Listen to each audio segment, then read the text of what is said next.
Welcome to the first of our Higher English RUAE videos.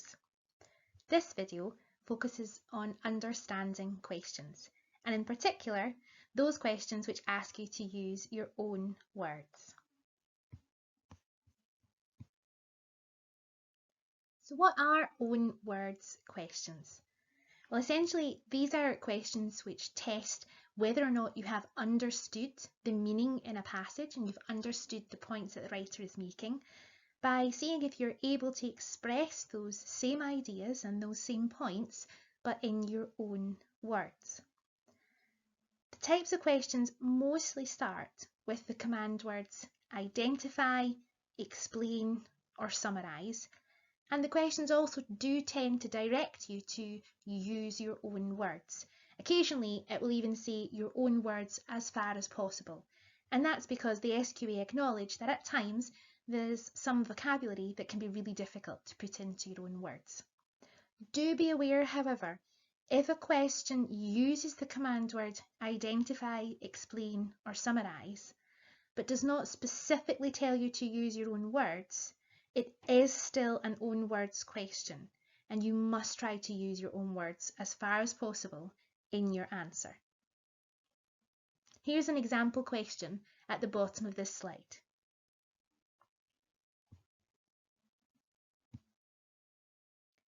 So how do you approach an own words question? First things first, read the question and check you understand what it's asking you to do. This is a mistake that we see frequently. In fact, it is more likely for pupils to misread a question than it is for them to misread the passage. Always check that you understand exactly what the question is asking you to do first. Then, check the marks that are allocated. This will give you an idea of either how many answers are required or how many points you should be trying to make whenever you're expressing your answer in your own words. Look to see which section of the passage you are being told to look at. Again, this is a really common mistake, with pupils frequently taking their answers from the wrong part of the passage, which is an easy way to lose marks through a silly mistake.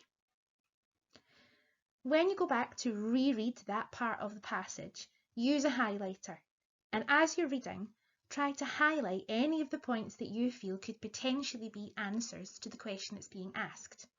Bear in mind the marks for the question. If it's a 4-mark question, you're looking to highlight 4 things. If it's 2 marks, 2 points, etc.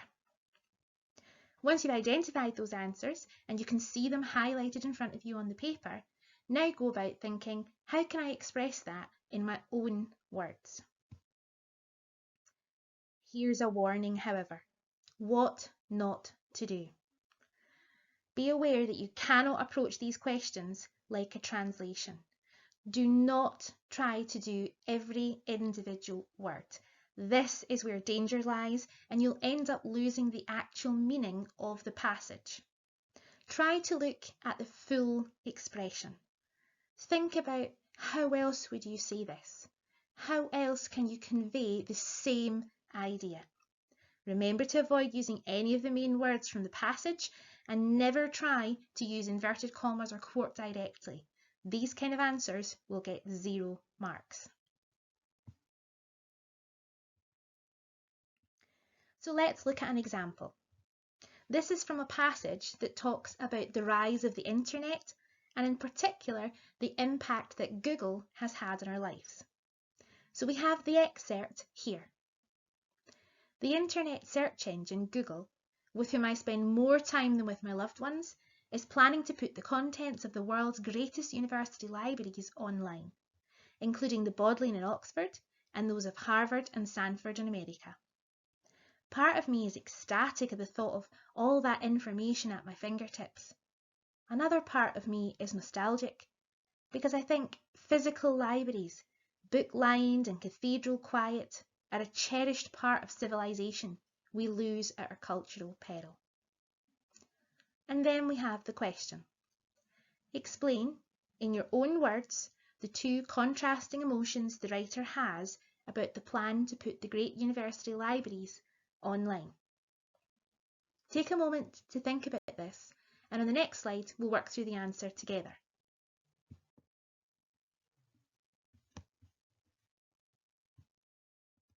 Okay, so let's approach this question in the way that we explained on the previous slides.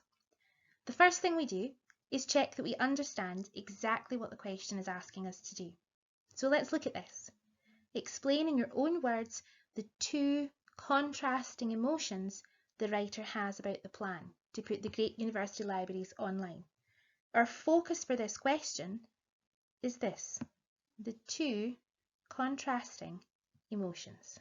This is what we want to keep in our mind when we look at the extract. To match this, you can see that it is worth 2 marks. So we would imagine 1 mark for getting each emotion correct. We then go back and we read the passage again, looking to try and identify 2 emotions that are mentioned. You'll see here, part of me is ecstatic. That's our first emotion. And the next, another part of me is nostalgic.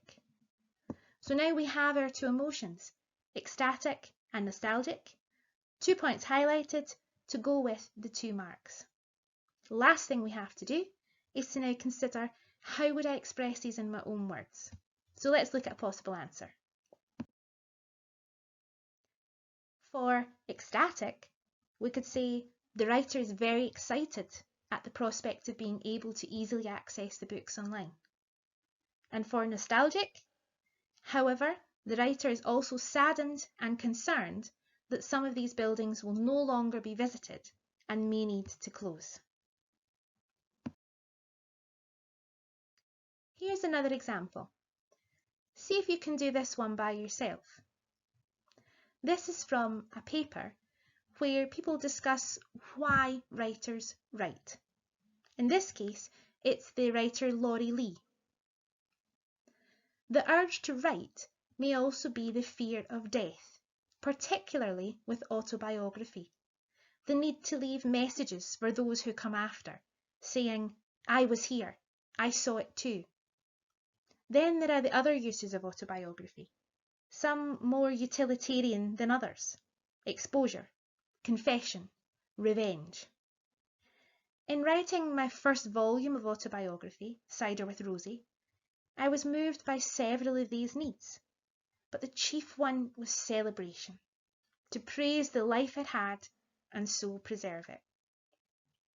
The question asks, identify the 3 main reasons Laurie Lee gives for writing an autobiography.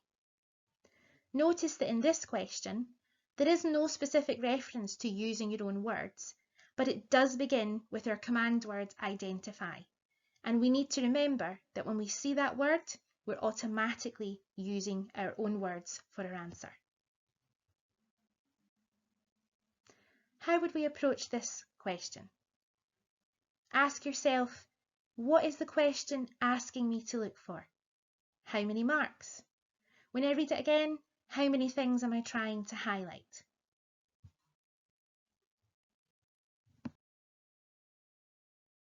In this case, we are looking for 3 main reasons for writing. The key word here is main. There are several reasons given in this excerpt. We want to make sure that we are picking out the main reasons. And again, 3 marks, suggesting 1 mark for each correct reason. When you go back, you can see here the urge to write could be the fear of death. It does go on after the dash to explain what that might be and why. It also goes on to say that there are more utilitarian reasons, and we see here exactly what those are: exposure, confession, and revenge. Lastly, it explains this one here, celebration.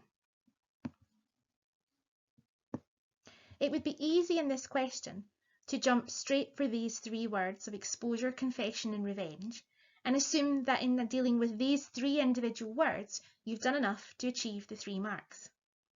But this is where the word main in the question is significant. Each of these here, exposure, confession, revenge, come under the same individual title. It's a utilitarian reason for writing.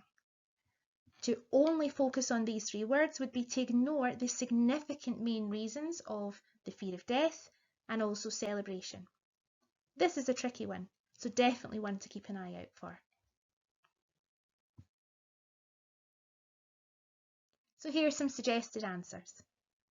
Being scared of dying and wishing to leave an account for future generations. That deals with that first point about the fear of death. To get back at someone who has wronged you or to apologise for your own actions. That's the second point, about exposure and revenge. To acknowledge and record all the positive, joyous moments one has had. That's the last point, the point about celebration.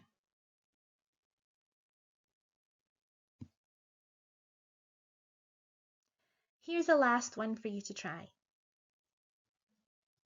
See how you get on doing this one completely by yourself. Remember, you can come back to this video and watch it any time you need and see all the different slides as many times as you like.